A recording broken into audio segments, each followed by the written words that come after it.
Assalamu alaikum dear students, how are you? Fine. Today we are going to discuss how substances are transported in human body. आप एक minute के लिए सोचें कि हम खाना खाते हैं, खाना हमारे स्टोमक में चला जाता है, लेकिन अब जो हमने proteins, fats, carbohydrates, vitamins, nutrients जो भी हमने टेक इन किए हैं और इससे जो एनर्जी प्रोड्यूस होती है वो सिर्फ हमारे स्टोमक को नहीं चाहिए. It is required by our brain, it is required by our heart, kidney, liver, all the cells of the body. So from stomach, how these energy supplying substances are going to transport all over the body? Obviously for it, us humans require a well developed transport system, and the same transport system we are going to discuss today in our class. Okay, if we are talking about simple organisms like bacteria, so it is only single celled, so there is no need of a well developed transport system. Substances can easily go in, substances can easily go out through diffusion, because the total world of bacteria is one cell. But humans, they are made up of billions of cells. So that's why they require a well developed transport system. Now, the transport system in humans and animals, it consists of basically three important components. The first important component is blood, that is a circulating fluid, and we know that blood has to transport all over the body from top of the head till the bottom of the feet, so it can be a very ideal source of transporting energy supplying substances.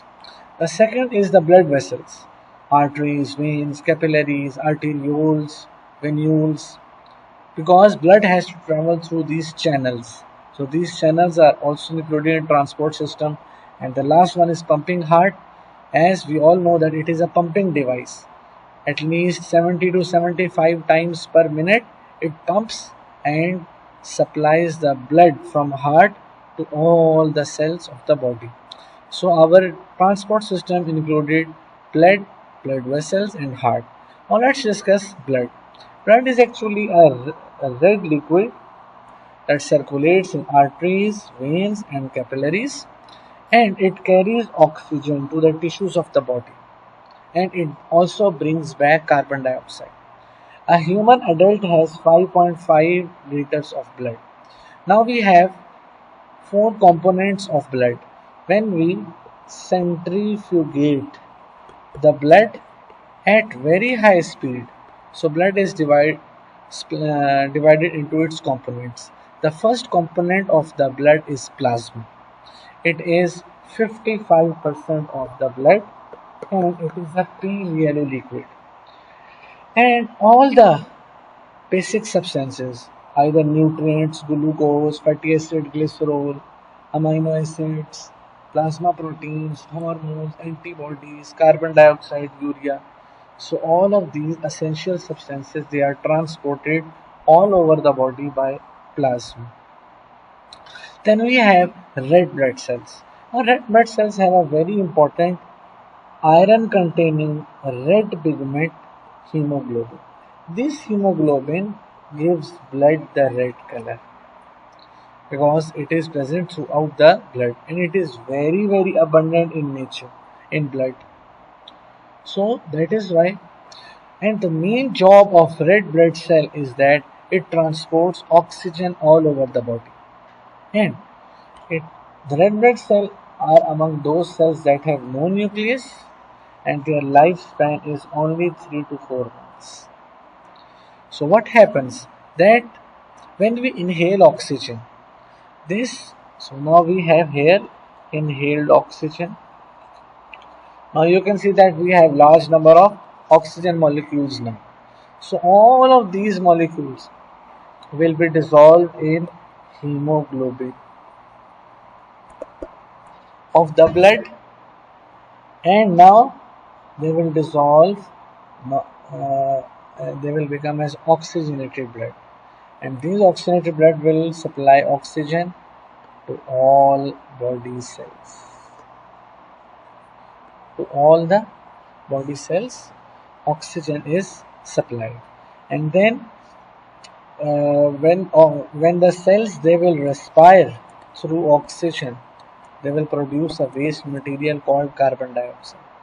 So this carbon dioxide will again make the blood deoxygenated, and again for oxygenation the blood will come in the lungs. Oxygenation, blood will come in the lungs. So in this way, the whole blood is oxygenated. Actually, red blood cells are oxygenated. So plasma are transporting substances, and oxygen are transporting oxygen. White blood cells, they are actually, this is actually the army of our body. You can say that it is the defense of our body. White blood cells, they are much bigger in size than red blood cells, but they are only 5,000 in 1 cubic millimeter of blood. Each cell is white blood cell has a large nucleus.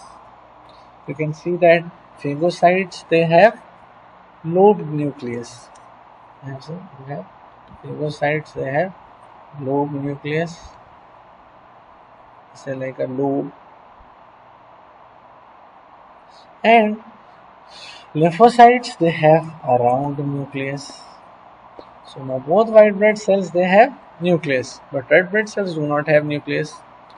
Okay, and white blood cells also do not have hemoglobin, and they protect our body against diseases. Now what phagocytes do when a bacteria or pathogen in our body it comes closer to phagocytes, phagocytes digest them. First engulf them and then digest them. In this way, all the microbes that are causing diseases in our body, they are dissolved and digested. Lymphocytes, when they see an attack on body from a foreign invading bacteria, virus or fungi, so lymphocytes they secrete antibodies. The antibodies stick to the surface of the bacteria and then kill them. So in this way, phagocytes they destroy the pathogens by engulfing them, and lymphocytes they destroy the pathogen by producing antibodies. Now, the last one is platelets. Okay, all of these are very important as compared to Cambridge syllabus. Platelets they also do not have nucleus, but they are involved in blood clotting. For example, there is an injury. So what happens that immediately these platelets will secrete fibrinogen proteins, and since at the site of injury oxygen will be coming inside, so this fibrinogen will be converted to fibrin, and this fibrin will, so platelets will secrete fibrinogen proteins, and fibrinogen upon exposure to oxygen is converted to fibrin, and it forms a solid mass. मतलब ऐसे करके, and all the red blood cells they will be trapped, and hence the blood will clot, and we can prevent no loss of blood. Otherwise, if there is loss of blood, then even death can occur in few minutes. So platelets, blood clotting, white blood cells fighting against diseases, red blood cells oxygenating the blood, supplying oxygen to cells, plasma transporting substances. These are the functions of uh, blood. Now let's come to the second part of the transport system, that is the blood vessels. So the main blood vessels are arteries, number 1, veins, number 2, and number 3 they are capillaries. Now if you look at the arteries, arteries have a very narrow lumen, but their walls are thick and elastic. You can see that elastic fibers are located on the outside. Lumen वो whole होता है जहाँ से blood जो है वो flow कर रहा होता है. तो इलास्टिक फाइबर्स क्या होते हैं कि बाहर ये मसल्स होते हैं जो क्या करते हैं कि when the blood is coming due to high pressure, बहुत ज़्यादा हाई प्रेशर से ब्लड आ रहा है, so the arteries will accordingly become elastic so that they can tolerate the high pressure of the blood. And arteries carry the blood away from the heart, and here the pressure is very high. So because of elasticity, they can tolerate high pressure of the blood. So that is why after pumping from the heart, blood immediately comes into the artery because they have the strength to tolerate the high pressure of the blood. All the arteries in our body, they carry oxygenated blood except the pulmonary artery in the heart. Only pulmonary artery in our heart carries deoxygenated blood. Now veins, they have large lumen. It means that more blood can flow through them. But since there are very less elastic fibers, so more blood can travel but at slow speed because they do not have elasticity to tolerate high pressure. Here, in elasticity, less blood will flow, but they can tolerate high pressure in arteries, but not in case of the veins. Okay, veins, they carry the blood towards the heart. A for artery, A for away. They carry arteries carry the blood away from the heart, veins carry the blood towards the heart. They are almost non-elastic. Okay, the main thing about the veins is that they have semilunar valves. Like we are standing. If we are standing for 10 to 15 minutes, then whole blood can travel into our feet. So what will happen? We can die. Heart will not receive the blood, brain will not receive the blood. So valves, they ensure in our body, in our veins, they ensure either we are eating, sleeping, running, standing, sitting, laying, the blood is constantly supplied to all the cells of the body. So this is a very important function of the veins. So all the veins, they carry deoxygenated blood except the pulmonary vein of the heart. Now the last one are the capillaries. Capillaries are only one cell thick and are designed for the exchange of materials. Wherever in our body exchange of substances has to take place, either oxygen has to move in, carbon dioxide has to move out, like in alveoli, or any other part of the body where exchange of materials has to occur. So since capillaries are only single cell thick, so they facilitates exchange of substances at lower pressure. So this is all about artery, veins, and capillaries. Their diagrams are also very important as compared to now arterioles. Arterioles join artery and capillaries. Now you can see that this is an artery and this is a capillary. So the blood vessel that is combining artery plus capillary is arteriole. Similarly, this is capillary and this is vein. So the blood vessel that is joining vein and capillary, it is vein. So all of these arteries, veins, and capillaries, they ensure our transport system of the blood. Now let's take an example that veins have valves. So for example, if there is a valve here, we can see that there is a valve at point C, and we move the blood behind towards B. So now between B and C, there is no blood. When there is no blood between B and C, so vein will become invisible. Vein is only visible when it has blood. So that is why veins, they have blood, and when we will remove the vein and the further the valve, it will ensure that blood will not come, so the vein will become invisible. Hence it proves that valves ensure the flow of blood in only one direction.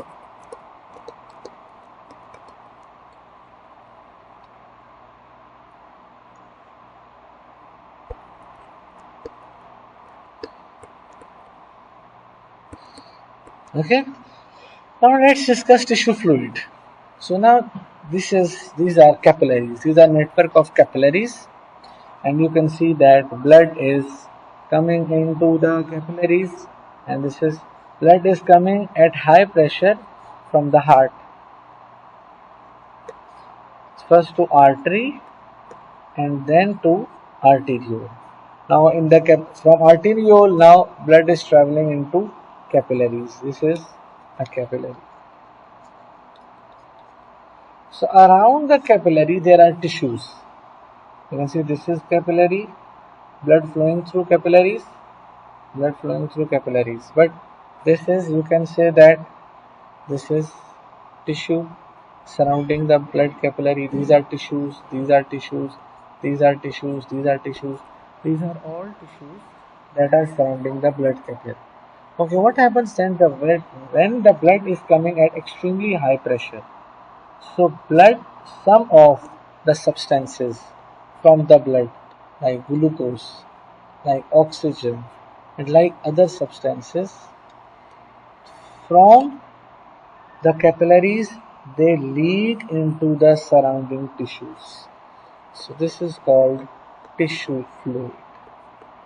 Fluids that are bathing the tissue, yes, blood that is bathing the tissues surrounding the capillaries is called tissue fluid, or substances, we can say substances that are bathing the tissues surrounding the blood capillaries are called as tissue fluid.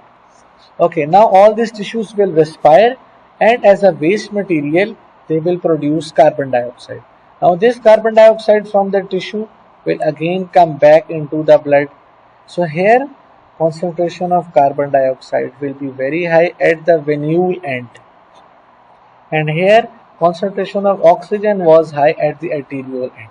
So this is all about tissue fluids, that blood from the heart is coming from a significant pressure at the arteriole end when it is entering into the capillaries. Due to high pressure, substances in the blood like glucose, oxygen, they will leak out and they will bath the surrounding tissues. The tissues, they will respire, they will get the energy, and they will produce carbon dioxide as a waste material. And this waste material is then entering in again into the blood at the venule end, and then it will be, this carbon dioxide will be exhaled out of our body. So this was all about tissue fluid.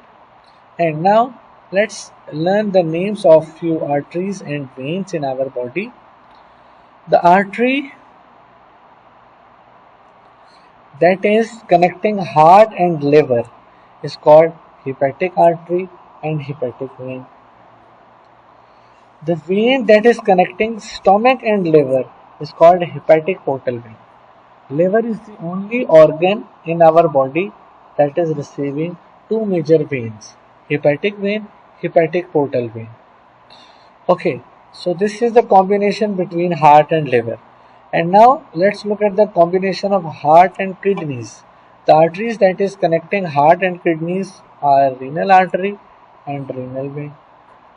And the arteries that are connecting heart and lungs, they are called pulmonary artery and pulmonary vein.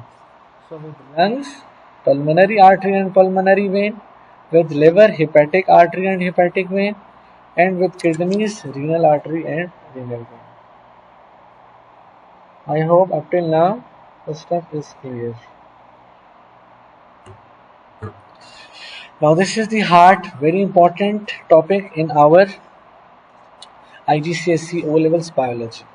Okay, first of all, heart is made up of cardiac muscles, and cardiac muscles, they contract and relax throughout the body, throughout the life. Approximately 72 times per minute our heart pumps, and heart is enclosed in a pericardium. It is a muscular bag, dear students, and this muscular bag, it will protect the heart from jolts, bolts and external pressures. Now let's look at the structure of the heart. Heart has four chambers. First chamber is called right atrium. At its bottom, the second chamber is called right ventricle. Again, at the left side of the heart, the third chamber is left atrium, and the fourth chamber is left ventricle. Okay, so this is median and septum wall. This wall is dividing the right and left side of the heart.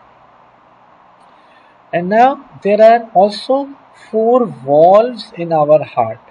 The first valve is between the right atrium and right ventricle, and it is called as a tricuspid valve. The second valve is between the right ventricle and the pulmonary artery here, and it is called as the semilunar valve, and it is also called as a pulmonaric valve because it is attached at the start of pulmonary artery.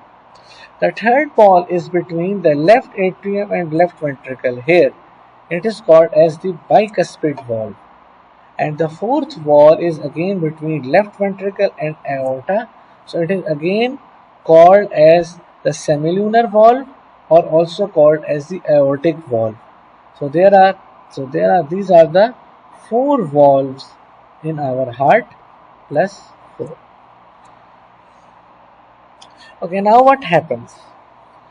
The right side of the heart, it contains deoxygenated blood. And deoxygenated, I will be labeling with blue, and oxygenated on the left side of the heart, I will be labeling it with red part. Left oxygenated.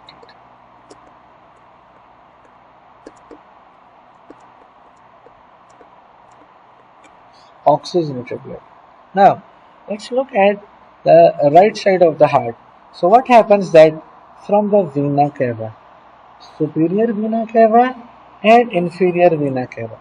From superior vena cava, the deoxygenated blood from upper parts of the body like face, head, shoulders, etc.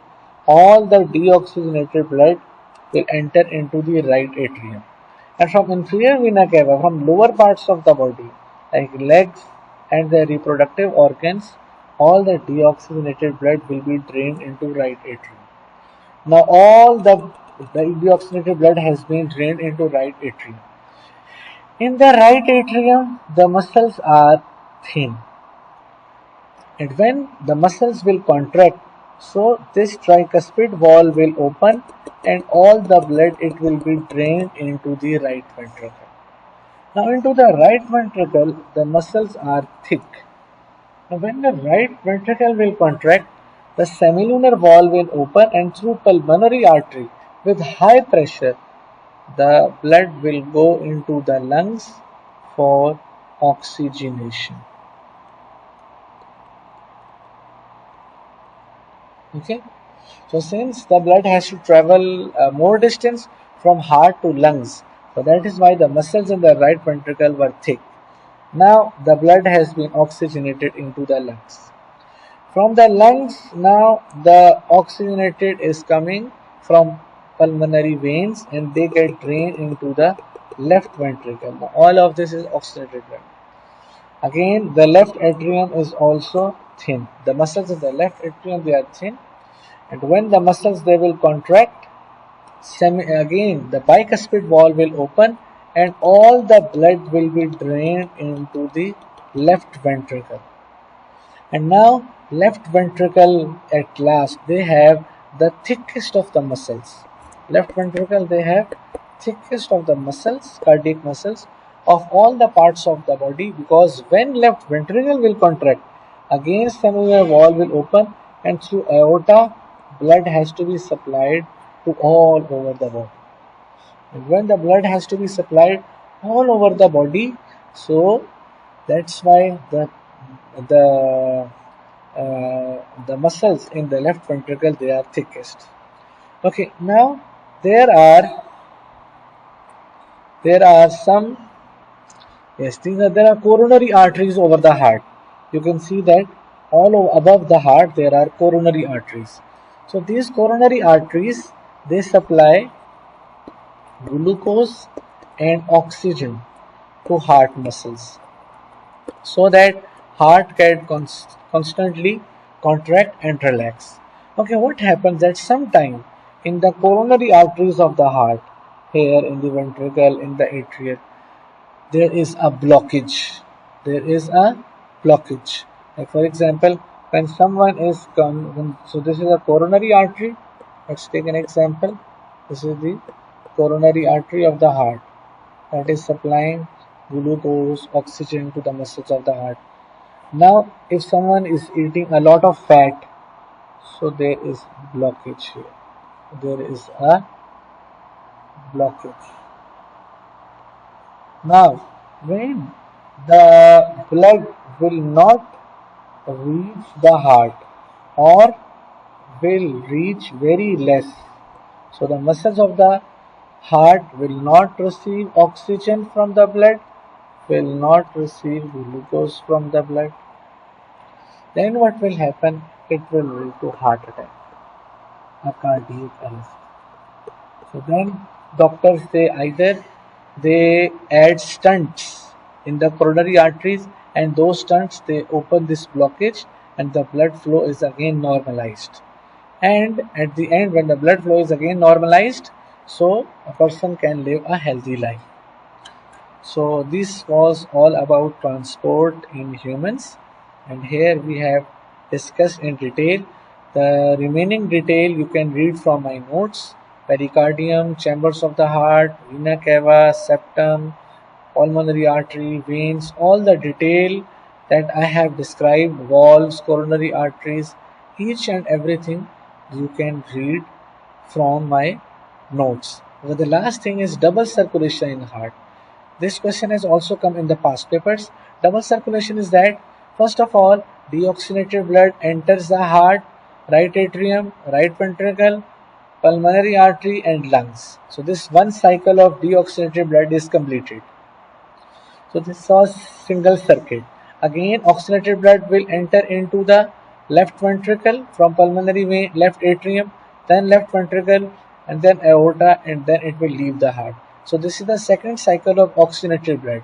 So this is called double circulation in heart, in which the first part of circulation in the heart is of deoxygenated blood in the right side of the heart, and the second part is deoxygenate circulation is of deoxygenated blood in the left side of the heart. So this double circulation question has also come in the exam. In the exam, students are asked to draw the valves. Students are asked to put arrows and describe the direction of flow of the blood. And students are sometimes asked to label the diagram, or ABCD is given. Students are asked to tell the functions of those parts. So I hope the transport system in humans is clear to all the students. Take care of yourselves. Allah Hafiz. Assalamu alaikum.